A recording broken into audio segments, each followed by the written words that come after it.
Hi Hunters, welcome back to another Monster Hunter discussion video. With the addition of switch skills and wirebug moves in Monster Hunter Rise, regardless how broken they are, it allows some weapons that are lacking in terms of offensive capabilities like lance and then sword and shield to be more competitive in terms of damage, and weapon that is very grounded like great sword, heavy bowgun, and gun lance to have a bit more mobility. For me, the most notable change that I felt was sword and shield, which makes the weapon to be more balanced when it comes to its offensive and defensive capabilities. And high bowgun is safer to play since it allows for a long distance evasion, because every time I play the arena quest with high bowgun, since I'm solo, it is so hard to keep doing damage to the monsters as shooting takes time and we are pretty slow. And of course, my favorite is lance, which becomes a bit more explosive when it comes to dealing damage. Because the first time I tried using lance was back in Rise and I really love it. And then I come back to World and trying lance, it feels like that weapon barely deals damage. So for this video, I'm going to pick my 3 preferred wirebug moves out of 5 that I think should be implemented as a permanent moveset for each weapon. Bear in mind, it is the wirebug moves that actually cause wirebugs and not the switch skill movesets, as that will be a topic for another video.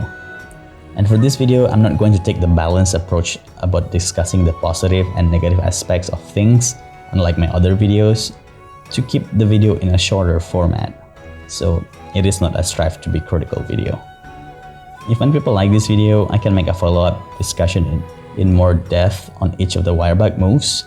So if you want me to talk about more the negative and the positive things of each wirebug moves, do support me. And how can you do that?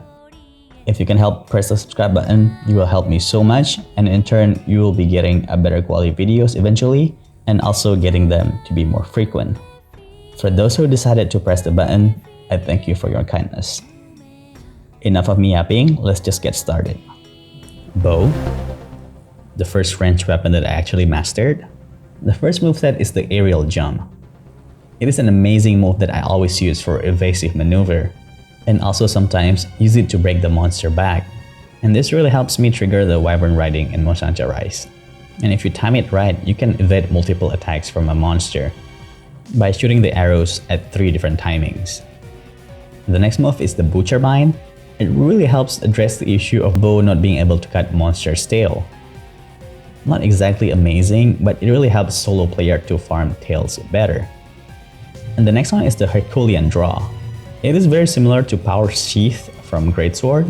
That is an evasive move that boosts your attack, but this is so much better for bow, as sometimes you run out of stamina for that one extra dodge that you need, and you can save yourself with the Herculean draw.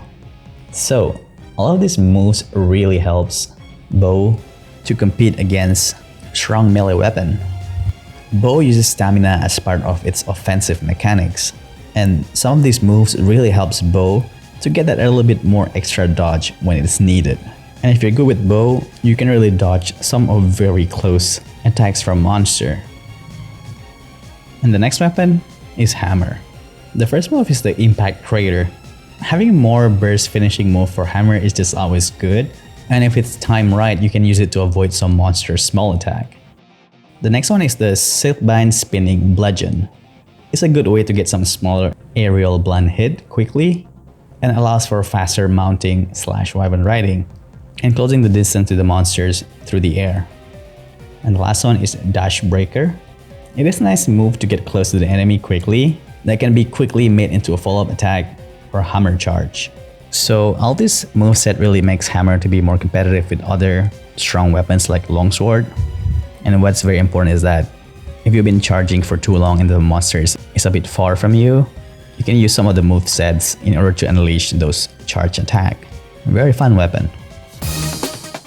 Well, that is all the wirebug moves of my choice. But do bear in mind, I do believe that some of the moves need to be redesigned to be more restrictive on its usage, since I don't think wirebug should be back, and they should be implemented something similar to Scorpion's chain hook from Mortal Kombat, that you need to hit the enemy or a terrain before you can execute some of this move, especially the evasive maneuvers one. It is fun if not all these moveset becomes permanent in the Monster Hunter Wilds, but I think at least one of them should. Anyway, that's all I want to say.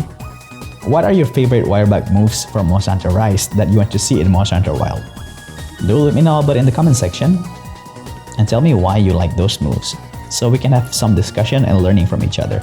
Thank you so much for watching. Once again, if you can press the subscribe button, it will help me so much to turn my life around, and you viewers will keep getting discussion content and engage with fellow gamers about Monster Hunter topics discussion. Until the next video, stay sharp, hunters.